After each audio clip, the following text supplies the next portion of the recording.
Hello everyone. तो पिछली class में हमारे पास चार्ज के बारे में हमने बेसिक उसके यूनिट डायमेंशन और चार्ज का थोड़ा सा बारे में पता कर लिया था।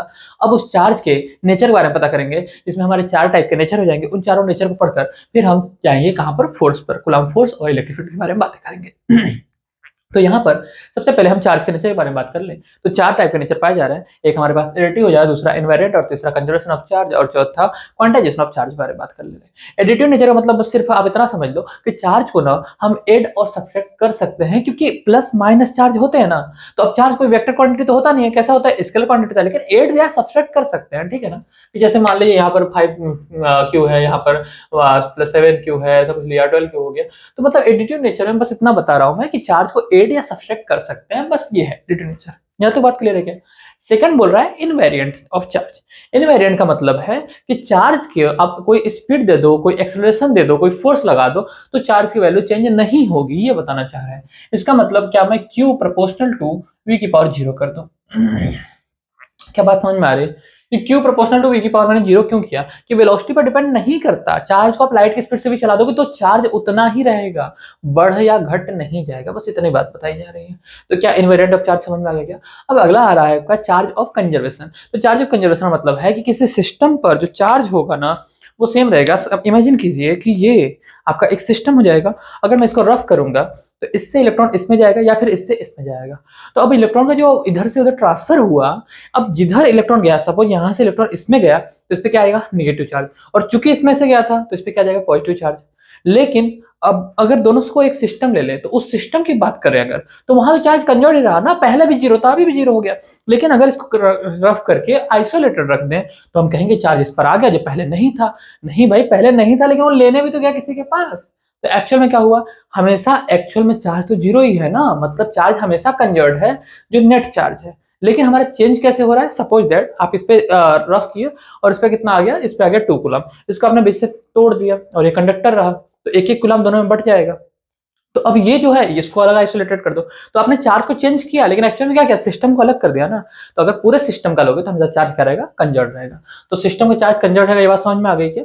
तो बस इस हिसाब से हम ले लेते हैं, है ना। तो यानी कि यहाँ पे जो आपका प्लस क्यू आया, तो इसका माइनस क्यू आया होगा। दोनों को जब जोड़ेंगे तो नेट चार्ज कितना आने वाला है, जीरो ही आने वाला है। तो कंजर्वेशन ऑफ चार्ज क्लियर हो गया।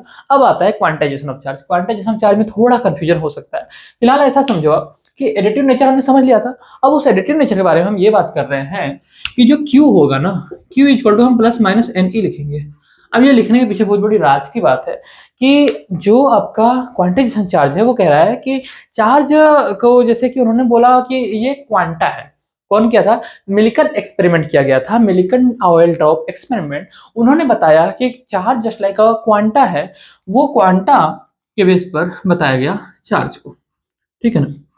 तो क्वांटा बोला गया, और इसकी जो मिनिमम वैल्यू थी ई की, वो उसको हम कितना बोल रहे हैं, उसका जो चार्ज था वो 1.6 × 10⁻19 कूलम था। तो बोला गया ये स्मॉलेस्ट चार्ज पार्टिकल है, इससे छोटा चार्ज एग्जिस्ट नहीं करता। यानी इलेक्ट्रॉन की खोज की गई, उसको हमने क्या बोला, क्वांटा बोला। उस क्वांटा के बेस पर डिफाइन किया कि ये मिनिमम वैल्यू है, मतलब जब भी रहेगा तो इसका मल्टीपल रहेगा, या तो प्लस में ले लो या तो माइनस में लो। इसको क्या बोला गया, क्वांटाइजेशन ऑफ चार्ज।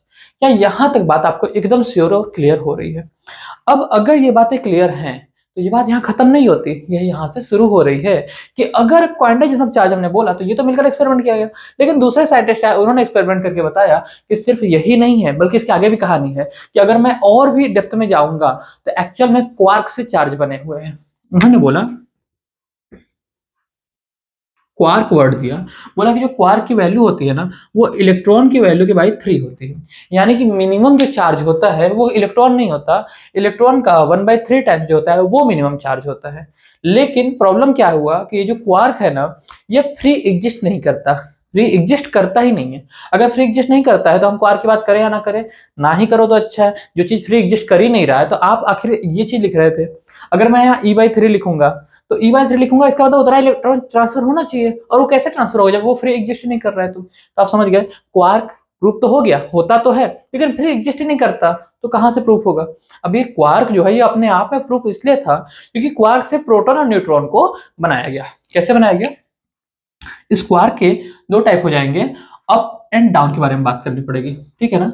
तो यहां पर हम बात कर लेंगे अप और, ऐसा आप समझ लो कि जो प्रोटॉन होता है ना, प्रोटॉन आपका दो अप से और एक डाउन से बनता है। ठीक है, दो अप से और एक डाउन से क्या बनता है, प्रोटॉन बनता है। अब ये जो अप होता है, अप में आपका 2e/3 होता है और जो डाउन होता है उसमें आपका e/3 होता है। अप और डाउन को मिलाते हैं तो कितना हो जाता है, 0 हो जाता है। तो इस तरह से हमारा क्या बना, क्वार्क, ये क्वार्क बना। इस क्वार्क को अगर हम यहाँ जोड़ रहे हैं तो यहाँ कितना बनने वाला है, 2 अप और 1 डाउन। अब आप चाहो तो वैल्यू रख लो। अच्छा, अप की वैल्यू प्लस में होती है और डाउन की वैल्यू माइनस में लेते हैं, ठीक है ना। तो अगर अप की वैल्यू प्लस में लिखा तो यहाँ कितना लिखूंगा, 2 टाइम्स ऑफ 2 इलेक्ट्रॉन, तो यहाँ कितना हो जाएगा 4 इलेक्ट्रॉन बाई 3। और यहाँ पे कितना करूंगा, माइनस का, क्योंकि इसकी वैल्यू माइनस में थी, तो माइनस का e/3, तो वैल्यू कितनी आ गई, इलेक्ट्रॉन की वैल्यू के बराबर। तो क्या प्रोटॉन की वैल्यू प्रूफ हो गई। और बोला गया कि अगर न्यूट्रॉन के बारे में बात करेंगे तो यहाँ पर होगा एक अप और दो डाउन को मिलाकर न्यूट्रॉन बनता है। अब वैल्यू पुट कर लो यहाँ से उठाकर, तो ये कितना आने वाला है, अब की वैल्यू कितनी है, अब की वैल्यू थी 2 इलेक्ट्रॉन डिवाइड बाई 3, माइनस लिखूंगा 2 इंटू कितना, e/3, e/3 डाउन की वैल्यू थी, और इंटू 2, तो कितना आया, 0। क्या आपको श्योर हो गया कि न्यूट्रॉन की वैल्यू 0 क्यों आती है और प्रोटॉन की वैल्यू इलेक्ट्रॉन चार्ज के बराबर क्यों आती है। कहां से प्रूव किया गया इसको, क्वार्क से। एक्चुअल में क्वार्क क्या था भाई, ये फ्री एग्जिस्टेंस इसका था ही नहीं, फ्री तो एग्जिस्ट नहीं करता, लेकिन एग्जिस्टेंस इसकी है क्योंकि हमारे अप और डाउन हम प्रोटॉन और न्यूट्रॉन को प्रूव कर पा रहे हैं। तो वो एक्सपेरिमेंट किया गया था, तो मतलब आपका ये इस तरह से प्रूफ हो जाएगा। जबकि जो क्वांटा था ये हमारा फ्री एग्जिस्ट करता है, तो हमारा इसलिए इसी के बेस पर Ne लिखा गया, या हम e/3 अभी नहीं लिख सकते हैं। ठीक है, यहाँ तक बात क्लियर है क्या।